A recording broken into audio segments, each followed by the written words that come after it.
Marvel की लापरवाही से लेकर बॉलीवुड में टाइम ट्रेवल तक सारी अपडेट्स आ गई हैं। शांति से बैठ जाओ। तो सीधा बढ़ते हैं अपने मुद्दे की तरफ, जहां सबसे पहले न्यूज है कि नमित मल्होत्रा की रामायण को विजुअली डब करा जाएगा मल्टीपल अदर लैंग्वेजेस में, जिसको अचीव करने के लिए ये लोग AI based lip sync technology का यूज करेंगे, ना कि यूजुअली जैसे डबिंग करी जाती है। हालांकि मूवी में जितने भी श्लोक होंगे, भजन होंगे, उनको डब नहीं करा जाएगा, उनकी कल्चरल और स्पिरिचुअल ऑथेंटिसिटी को मेंटेन रखने के लिए। तो जिनको भी लग रहा था कि 4000 करोड़ का बजट सिर्फ हाइप जनरेट करने के लिए है, एटलीस्ट उनको थोड़ा अब अंदाजा हो जाएगा कि इस रामायण में जो टेक्नोलॉजीज यूज हो रही हैं वो इससे पहले कभी यूज नहीं करी गई हैं। तभी मैं बोलता आया हूँ कि 4000 crore for Ramayana is justified, क्योंकि इसको आप जितना ग्रैंड स्केल पे ले जाओ उतना इसके लिए अच्छा है। और इसके अलावा एक चीज जो बताई जा रही है, अब कितनी सच है कितनी झूठ मेरा काम बताने का, तो बता देता हूँ। तो रिपोर्टेडली ऐसा सामने आ रहा है कि रामायण में हमें रावण और इंद्रदेव के बीच एक एपिक सेलेस्टियल बैटल देखने को मिलेगी, जो स्वर्ग लोक में होगी। और ये बैटल रावण की पावर और उसके एम्बिशन को सेटअप करेगा। और चौंकना मत कि यही पूरा सीक्वेंस मूवी का ओपनिंग सीन भी हो। फिर आगे बढ़ता सनी देओल और फरहान अख्तर की एक्सेल एंटरटेनमेंट पहली बार कोलैबोरेट करते हुए नजर आएंगे एक बिग बजट एक्शन फिल्म के लिए, जिसको हो सकता है के मेनन और पंकज त्रिपाठी भी ज्वाइन करें। हालांकि अभी कोई ऑफिशियल वर्डिंग नहीं आई है, पर प्री प्रोडक्शन स्टार्ट हो चुकी है ऐसा बताया जा रहा है। फिर भाई वॉर 2 जो 14 अगस्त को रिलीज हो रही है, उसका एक्सपेक्टेड रन टाइम 3 घंटे के आसपास है, जिसको लेके मैं थोड़ा स्केप्टिकल हूँ, क्योंकि एक out and out action movie के लिए 3 घंटे,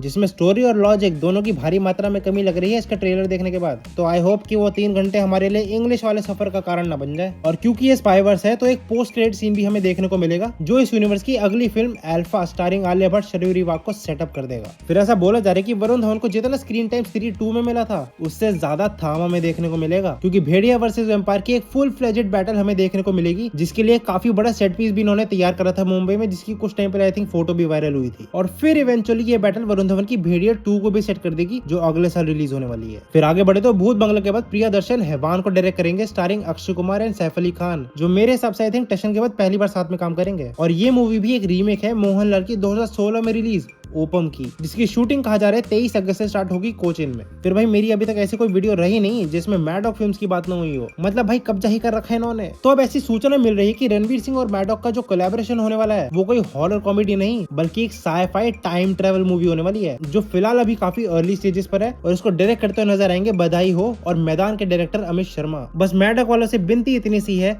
टाइम ट्रेवल कॉन्सेप्ट बहुत ही बढ़िया, मजेदार, कुछ अलग नया। बस मूवी के एंड में भाई जबरदस्ती का सोशल मैसेज हमारे मुंह पे मत दे मारना, जैसे भूल चूक माफ में करा था अभी। तो टाइम ट्रेवल बना रहे हो तो टाइम ट्रेवल पर ही फोकस करना, कहीं एंड में इसमें भी सोशल मैसेज डाल दो। फिर संदीप रेड्डी वांगा की स्पिरिट, जो पता नहीं भाई कब से डीले पे डीले चल रही थी, और फिर जाके सॉर्ट ऑफ कंफर्मेशन आई कि इस साल सितंबर से मूवी प्रोडक्शन में आ जाएगी। पर अब ये निकल के आ रहा है कि वांगा जी चाहते हैं कि प्रभास पूरे तरीके से इस मूवी के साथ इन्वॉल्व रहे, और जब तक मूवी की शूट कंप्लीट नहीं हो जाती वो किसी और प्रोजेक्ट पर काम भी न करे। पर प्रभास ऐसा कर नहीं सकते, क्योंकि वो करंटली एक पीरियड फिल्म पे काम कर रहे हैं, डायरेक्टेड बाय हानू राघवपुड़ी, और बहुत मुश्किल है कि इसकी शूटिंग सितंबर तक खत्म हो जाए। और इनफैक्ट इसके अलावा राजा साहब के भी कुछ एक्शन सीन्स और कुछ सॉन्ग्स को शूट करना अभी भी बाकी है। तो अगर वांगा जी थोड़ा कॉम्प्रोमाइज करने को तैयार हैं, जो कि आई एम श्योर वो नहीं करेंगे, तभी स्पिरिट की शूटिंग सितंबर से स्टार्ट होगी, वरना भाई भूल जाओ अगले साल तक। और इसी के साथ अपने विदेशी सूचनाओं की तरफ बढ़े तो 1 अगस्त यानी नेशनल स्पाइडरमैन डे, ऐसी भी कोई बला होती है पहली बार पता चला। तो इस दिवस के शुभ अवसर पे मार्वल की next most anticipated film Spiderman brand new day की शूटिंग ऑफिशियली ग्लासगो में स्टार्ट हो चुकी है। और इवन मार्वल ने एक टीजर भी रिलीज करा है, जिसे पता चल रहा है कि स्पाइडरमैन को एक नया सूट मिलने वाला है, जो काफी आइडेंटिकल है टोबी मैगवायर के सूट से, क्योंकि हमें वो प्रैक्टिकल थ्रेडिंग देखने को मिल रही है, ना कि कोई शाइनी आर्मर्ड सूट। बाकी देखो इसमें जॉन बंथाल पनिशर भी नजर आएंगे, जो फिलहाल अपने पनिशर स्पेशल की शूट में बिजी है, और हल्क भी तोड़फोड़ मचाता हुआ नजर आएगा। तो देखते हैं कि भाई स्टोरी एग्जैक्टली क्या होगी।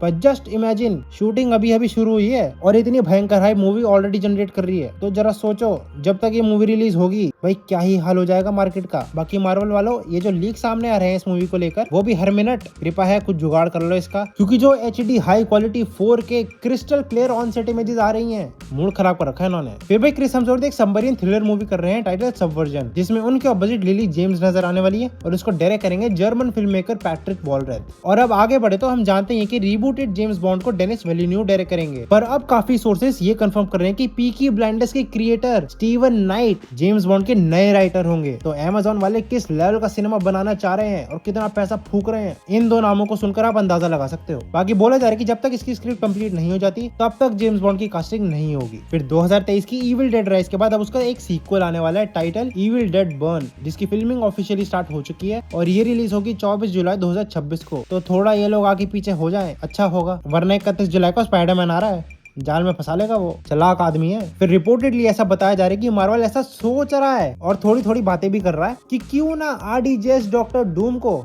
सीक्रेट वॉर्स के बाद भी कंटिन्यू करवाया जाए। अरे केविन फाइगी भाई साहब, एक काम करो ना, अपनी प्रेसिडेंट की कुर्सी उसको दे दो, या फिर अपनी जो जायदाद है उसके नाम कर दो, नॉमिनी बना दो उसको। मार्वल जीसस तो है ही RDJ, मार्वल का मालिक भी बन जाएगा। कमाल कर रखा है। और तुम लोग भाई, तुम लोग भी थोड़ा कमाल कर लो, लाइक बटन पे क्लिक करके, ठीक है, कर दो फटाफट।